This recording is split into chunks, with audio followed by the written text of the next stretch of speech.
গড়েশ্বৰ মহাবিদ্যালয়ৰ ইনডোৰ ষ্টেডিয়ামত অনুষ্ঠিত হৈছে কালাৰ বেল্ট প্ৰমোচন টেষ্ট। গড়েশ্বৰ টাইকোৱাণ্ডো একাডেমীৰ উদ্যোগত আৰু তামোলপুৰ জিলা টাইকোৱাণ্ডো এছ'চিয়েশ্যনৰ সহযোগত অনুষ্ঠিত হয় এই কালাৰ বেল্ট প্ৰমোচন টেষ্ট। পৰীক্ষাত অৱতীৰ্ণ হোৱা টাইকোৱাণ্ডো খেলুৱৈসকলক যোগ্যতা অনুসৰি প্ৰদান কৰে বেল্ট। গড়েশ্বৰ টাইকোৱাণ্ডো একাডেমীৰ প্ৰশিক্ষক বিহুৰাম বড়োৱে পৰিচালনা কৰা অনুষ্ঠানত বিশিষ্ট সাংবাদিক ডক্টৰ বাবুৰাভা হাকাচাম, প্ৰাগ নিউজৰ সাংবাদিক ৰঞ্জিত ৰাজবংশীকে ধৰি কেইবাগৰাকীও বিশিষ্ট ব্যক্তি উপস্থিত থাকে। আমি গড়েশ্বৰ টাইকোৱাণ্ডো একাডেমীৰ পৰা আপোনালোকক ধন্যবাদ যাচিছোঁ।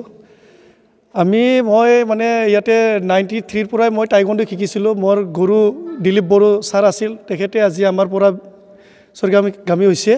তো সেই দিনাৰ পৰা আমি টাইকোৱাণ্ডো গড়েশ্বৰত আজিলৈকে মানে আমি প্ৰেক্টিছ দি আছোঁ, চলাই নি আছোঁ।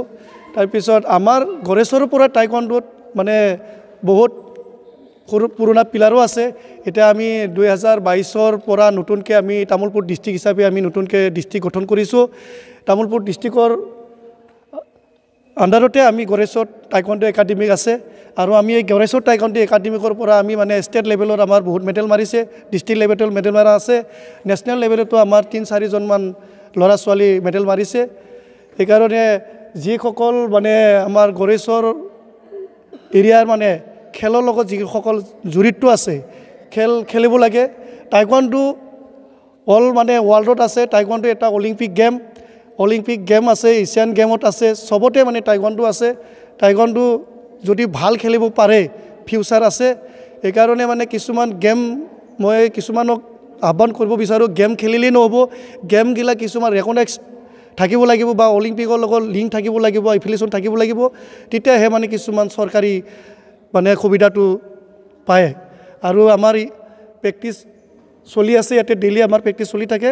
মই বিশেষ নকওঁ, এইখিনিকে কৈ মোৰ ইনডোৰ ষ্টেডিয়ামত অনুষ্ঠিত হোৱা এই তামোলপুৰ জিলা টাইকোৱাণ্ডো এছ'চিয়েশ্যনৰ সহযোগত লগতে গড়েশ্বৰ টাইকোৱাণ্ডো একাডেমীৰ অন্তৰ্গত আজি টাইকোৱাণ্ডোৰ বেল পৰীক্ষা অনুষ্ঠিত হৈছে। ইয়াত যিবিলাক খেলুৱৈ আমাৰ উন্নত খেল প্ৰদৰ্শন কৰিছে, তেওঁলোকৰ মানে যিবিলাকৰ হোৱাইট বেল্ট আছিল তেওঁলোক য়েল্ল' বেললৈ উন্নীত হৈছে, যিবিলাক য়েল্ল' আছিল তেওঁলোক গ্ৰীণ বেললৈ উন্নীত হৈছে, আৰু যিবিলাক গ্ৰীণ আছিল তেওঁলোকে গ্ৰীণ ষ্টিকলৈ উন্নীত হৈছে। এনেকৈ আমি ৰেড বেললৈ আমি বেল্ট প্ৰদান কৰিছোঁ।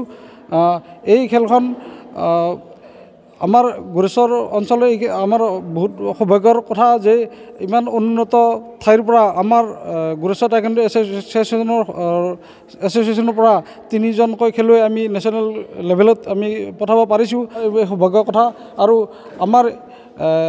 আমি আশা কৰিছোঁ ইয়াৰ পিছৰ লেভেলত যাতে আমাৰ খেলুৱৈসকলে আৰু উন্নত খেল প্ৰদৰ্শন কৰি এই নেশ্যনেল লেভেলত ভাল মানে পদক লাভ কৰি মানে দেশৰ নাম জিলিকাব পাৰে।